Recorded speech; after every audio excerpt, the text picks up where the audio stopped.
बंधुगण आज मु आपनकु एमिति एक घरे उपचार बनाइबा देखाइबी जार केवल थरे मात्र सेवन द्वारा आपणकर काश भली समस्या सबुदिन पई दूर होइजिब। छोटटू आरंभ करी बड़ बुढ़ा समस्तंकर काश भली समस्या सबुदिन पई दूर होइजिब।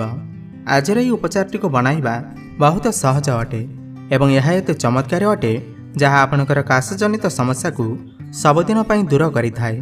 तेबे चलंतु जानिबा एही उपचार को आपण केमिति बनाइबे एवं आपण यार सेवन केमिति करिवे।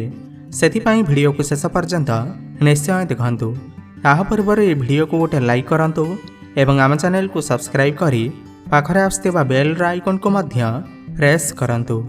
एही उपचार को बनाइबा पाई आपनकु प्रथम सामग्रीर आवश्यकता पड़िबो ताहा अटे अदा। अदा समस्तंकर रोसई घरु बहुत सहजरे मिल जाए। प्रथमे आपण एमिति खंडिए अदा नहीं ताहार चोपा को छड़ाई दियंतु। अदार चोपा छड़ाई सारिबा परे आपण ताहार एमिति 4 ରୁ 5 पीस बनातु। एबे आपणकर प्रथम सामग्री प्रस्तुत। द्वितीय सामग्री आपणको एथिपाई आवश्यक ताहा अटे लवंग। एमिति फूल लागिथिबा लवंग 4 ରୁ 5ଟି नियंतु। तृतीय सामग्री आपणको एथिपाई आवश्यकता पड़िबो ताहा अटे 10ଟି गोलमरीच।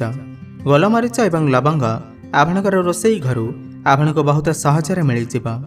तेबे एही 3टी सामग्री आपणको एथिपाई आवश्यक। तेबे एबे चलंतु जानिबा नेक्स्ट प्रोसेस विषय रे। प्रथमे आपण एक तावा गैस रे बसांतु। एबे आपण सेथिरे लवंग एवं गोलमरीच को पकई भाजी नियंतु। एहाको आपण सेते पर्यंत भाजंतु जेते पर्यंत एहा कळा न पड़ी जिवो सेते पर्यंत आपण एहाको भाजी नियंतु। देखंतु गोलमरीच एवं लवंग भल भाबरे भाजी होई गला। एबे आपण एहाको एक पात्र को काढी नियंतु। एबे आपण गैस बंद करि दियंतु। तावा हमर गरम अछि। सही गरम तावारे आपण पूर्वरु काटी रखिथिबा अदा को एही परि भाबे पकांतु एवं एहाको मध्य हल्का सेकी नियंतु। एबे देखंतु अदा हमर भल भाबरे सेकी होई गला। एबे आपण एहाको एक पात्र को काढी दियंतु। बंधुगण आमे अदा गोलमरीच एवं लवंग को भल भाबरे भाजी नेले। एबे जानिबा नेक्स्ट प्रोसेस विषय रे। एबे आपण प्रथमे लवंग एवं गोलमरीच को कुटी नियंतु। कुटी की यार गुंड प्रस्तुत करंतु। देखंतु एबे हमर गुंड प्रस्तुत होई गला। एबे ठीक सही परी आपण अदा को मध्य छेची नियंतु। देखंतु म अदा को मध्य छेची नेली। देखंतु एबे हमर उपचार प्रस्तुत होई गला। एबे जानिबा आपण यार सेवन आपणकर काश भली समस्या को दूर करिबा पाई किपरि करिवे। प्रथमे आपण एक पात्र नियंतु। बंधुगण एठारे ध्यान पूर्वक सुनंतु।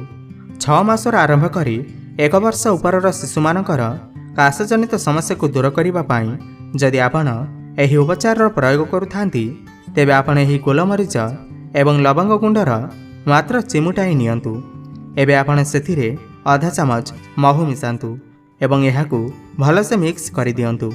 एही कथार ध्यान रखिबे जदि आपण छोट पिला मानकू एहार सेवन कराउ अछंती 6 मास किंबा 1 वर्षर ऊर्ध्व शिशु मानकू एहार सेवन कराउ अछंती तेबे लवंग एवं गोलमरीच गुंडर केवल चिमुटाई नियंतु एवं सेथिरे आधा चामच महू मिसाई आपण एहाकू छोट पिला मानकू चटेई दियंतु। एहाकू चटेई सारिबा परे आपण तांकू उषुम पानी पियाई पारिबे। केवल थरे एहार सेवन करिबा द्वारा देखिबे भयंकरରୁ भयंकर काश जनित समस्या सांगे सांगे दूर होइजिबो। जदि बड़ लोक माने तांकर काश भली समस्या को दूर करिबा पाई चाहुचंती बड़ लोक कहिले 20 वर्षर आरंभ करी 80-90 वर्ष वयस्क पर्यंत समस्त एहार सेवन करी काश जनित समस्या को दूर करि पारिबे। सेमाने एही गुंडर आधा चामच नियंतु। प्रथमे आपण गोलमरीच एवं लवंग गुंडर आधा चामच नियंतु एवं सेथिरे आपण 1 चामच महू मिसांतु। एबे आपण सेथिरे पूर्वरु प्रस्तुत करि रखिथिबा अदा छेचार 5 ରୁ 10 बुंदा एथिरे मिसांतु। एबे आपण एहाकू भल भाबरे मिक्स करि दियंतु। भयंकरରୁ भयंकर काश केवल एहार थरे मात्र सेवन द्वारा दूर होई थाए। निहाती आपण एहार प्रयोग करंतु। देखिबे जेते भी पुराना काश होई थाउ एहार सेवन द्वारा दूर होई जिवो।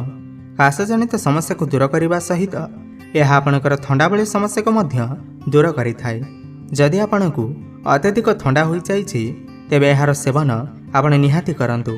एही उपचार थरे मात्र सेवन द्वारा देखिबे आपणकर ठंडा एवं काश जनित समस्यारू बहुत शीघ्र आराम मिलिबो। आपण निहाती थरे एहार सेवन करि देखंतु।